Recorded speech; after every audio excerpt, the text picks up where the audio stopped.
ದಲಿತರನ್ನ ದೇಗುಲದಿಂದ ಹೊರಕಳಿಸಿದ್ದ ಪ್ರಕರಣ.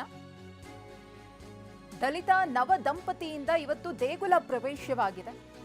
ತುಮಕೂರು ಜಿಲ್ಲೆ ತುರುವೇಕೆರೆಯ ಗೋಣಿ ಗ್ರಾಮದಲ್ಲಿ ದಲಿತ ದಂಪತಿಯನ್ನ ದೇವಸ್ಥಾನದ ಒಳಗಡೆ ಬಿಡದೆ ಅವರನ್ನ ಆಚೆ ಕಳಿಸಿದ್ರು. ಫೆಬ್ರವರಿ 19ರಂದು ಈ ಒಂದು ಘಟನೆ ನಡೆದಿತ್ತು.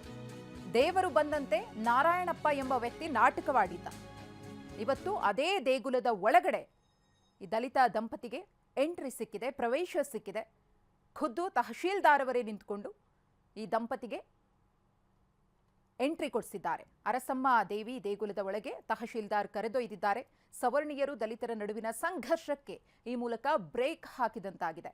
ಗಮನಿಸ್ತಾ ಇದ್ದೀರಿ, ಒಂದು ಕಡೆ ಅವತ್ತಿನ ದಿನ ಅಂದರೆ ಫೆಬ್ರವರಿ 19ರಂದು ದಲಿತರನ್ನ ಹೊರ ಕಳಿಸ್ತಾ ಇರುವಂತಹ ವ್ಯಕ್ತಿ ತನ್ನ ಮೈ ಮೇಲೆ ದೇವರು ಬಂದಿದೆ, ಅವರು ದೇವಸ್ಥಾನದ ಒಳಗಡೆ ಬರಬಾರ್ದು ಅಂತ ಹೇಳಿ ತಾಕೀತನ್ನ ಮಾಡಿ ವರ್ತಿಸಿದ್ದ ಅದೇ ದಂಪತಿಯನ್ನ ಇವತ್ತು ತಹಶೀಲ್ದಾರ್ ಅವರು ಕರೆದುಕೊಂಡು ಬಂದು ದೇಗುಲದ ಒಳಗಡೆ ಪ್ರವೇಶವನ್ನ ಕೊಡಿಸಿದ್ದಾರೆ. ದಂಪತಿ ದೇಗುಲದ ಒಳಗಡೆ ಹೋಗಿ ದೇವಿಯ ದರ್ಶನವನ್ನ ಪಡೆದಿದ್ದಾರೆ.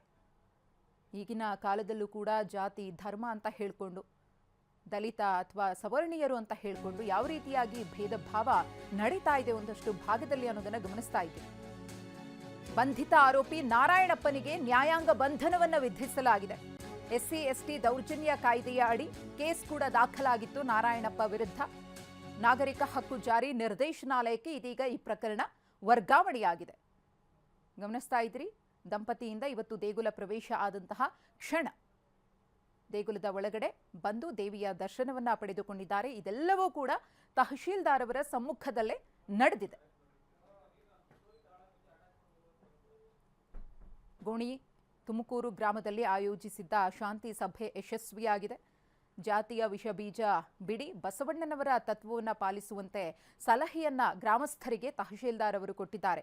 ನಾವೆಲ್ಲರೂ ಒಂದೇ ಅನ್ನೋ ಭಾವನೆಯಲ್ಲಿ ಬದುಕಿ ಅಂತ ಹೇಳಿ ಸಲಹೆಯನ್ನ ನೀಡಿದ್ದಾರೆ. ಇನ್ನು ಮುಂದಿನ ದಿನಗಳಲ್ಲಿ ಗ್ರಾಮದಲ್ಲಿ ಈ ರೀತಿಯ ಘಟನೆ ಮತ್ತೆ ಮರುಕಳಿಸಬಾರದು ಅಂತ ಹೇಳಿ ಎಚ್ಚರಿಕೆಯನ್ನ ಕೂಡ ನೀಡಿದ್ದಾರೆ.